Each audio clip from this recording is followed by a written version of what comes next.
No, of course not. They're lying. The G7 is basically just a front for the banking oligarchs. The banking oligarchs have taken the global economy into the ditch. And I said on your show 2 weeks ago that China would be doubling their gold bullion position.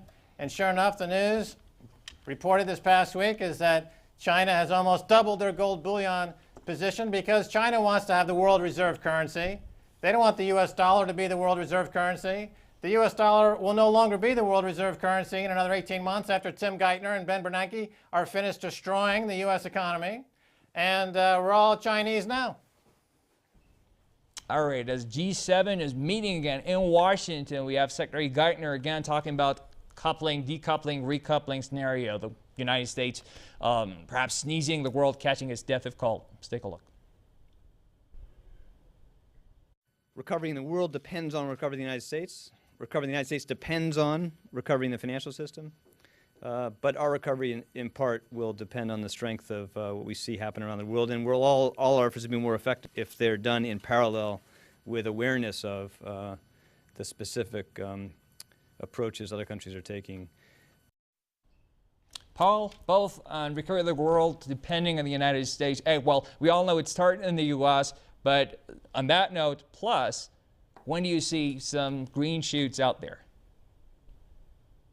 I don't see any green shoots out there, and I think this G7 meeting may be looked at in the future as a turning point downward because the G7 finance ministers met and decided to take no action except to wait for a recovery, which they anticipated they would see at the end of this year, the beginning of next year. I don't think they're going to see any such thing because they're not taking the actions necessary. As many economic analysts from the IMF to the congressional panel over the TARP here are saying there's no example in history of failing to clean out the banks and coming out with a recovery after having failed to take action to clean the banking system up. Max, what exactly is problem number one? So many heads of states together so many times, and S&P's solution seems very elusive. The problem number one is the notion that you need to clean out the banks first. Just because the banks are holding the globe hostage and extorting trillions of dollars out of the citizens of the U.S. and Britain to cover their pension payments and their bonus payments and their salary payments doesn't mean it's a good idea.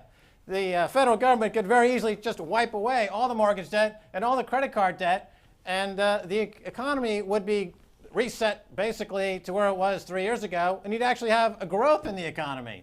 But they don't do that because it would mean that the interest rates might have to be raised to accommodate growth, and bankers don't make as much money when interest rates are going up as they do when interest rates are going down. So it's the bankers, of course, are holding the system hostage. And I've made the comparison with the U.S. bankers to the attackers of 9/11. And that comparison holds up today. These are financial terrorists. And they're doing incredible damage to the U.S. economy. And the U.S. citizens, by not acting more proactively, are going to be carried out on a stretcher. Their economy is going to be completely eviscerated by the rise of other currencies other than the U.S. dollar, principally the Chinese yuan. So anyone living in the U.S., they would do a service to themselves to get out. Paul, I'd like to have your take on the some rift, some even call it a stand-up between the Americans, the Europeans, the Anglo-American acts on the one hand, and the Franco-German on the other hand. Americans talking about stimulus. The Franco-Germans talking regulation. Who's right? Who's wrong? Any of them right, actually. Well, we discussed this on a previous program. I mean, I think this is a false dichotomy. It's what they're not doing that makes this distinction between stimulus and regulation seem important to them, at least. I agree with the comments that were just made. These banks have to be put into bankruptcy.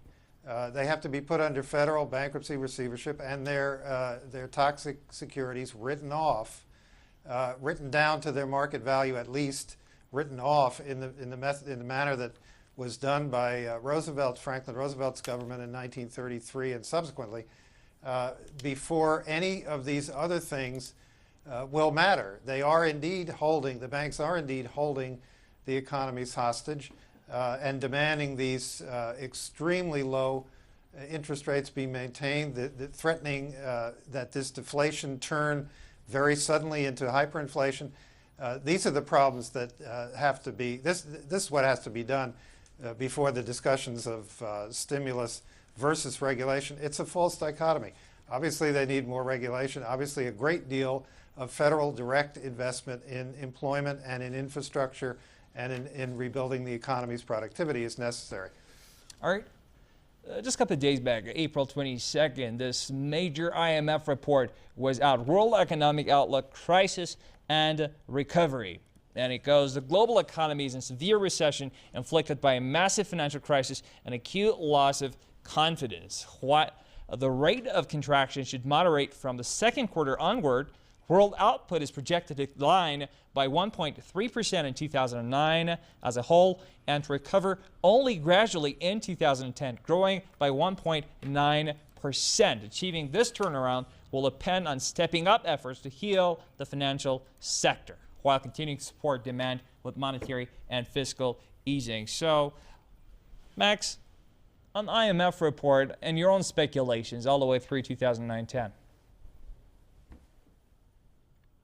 IMF is just going to be the latest receptacle for a multi-trillion-dollar Ponzi scheme, flotation and reflotation of credit default swaps and collateralized debt obligations and asset-backed securities. They're just going to repackage them from the Federal Reserve Bank and the banks on Wall Street. Then they're going to stick them on the IMF's balance sheet for a couple of quarters. All the bankers will get fees. Then they'll say, oh my God, there's a huge debt. We need more stimulus. Give us more money. They'll put a gun to the head of the community and they'll say, give us more money. Then they'll park the debts onto some other bank's assets. It's a complete sham. And let's get back to the point about the false dichotomy between stimulus versus regulation. How about if the bankers obey the current regulation and laws? Hank Paulson is now up for criminal indictment for coercing Bank of America to buy Merrill Lynch, knowing that Merrill Lynch had huge losses undisclosed. That's securities fraud. Hank Paulson should be in jail right now. The guy's committed massive tyranny. The shareholders are screwed. The American economy is completely shellacked. And now the global economy is suffering. Hank Paulson is a tyrant. He should be in jail. Him and Jim Cramer from CNBC. Those two guys are running the global economy into the ditch. They should both be swinging from the yardarm. Well, let's go to Paul for response to that. Paul, and once again, I'd like to have your take on that U.S. and the world thing. Of course, the IMF latest report talking about U.S., very grim perspective, nothing really good until the end of 2009 and even 2010. The IMF says they don't see any green shoots in there, as you don't. But the question is, they talk about China and East simply not really buckling down that much under the crisis.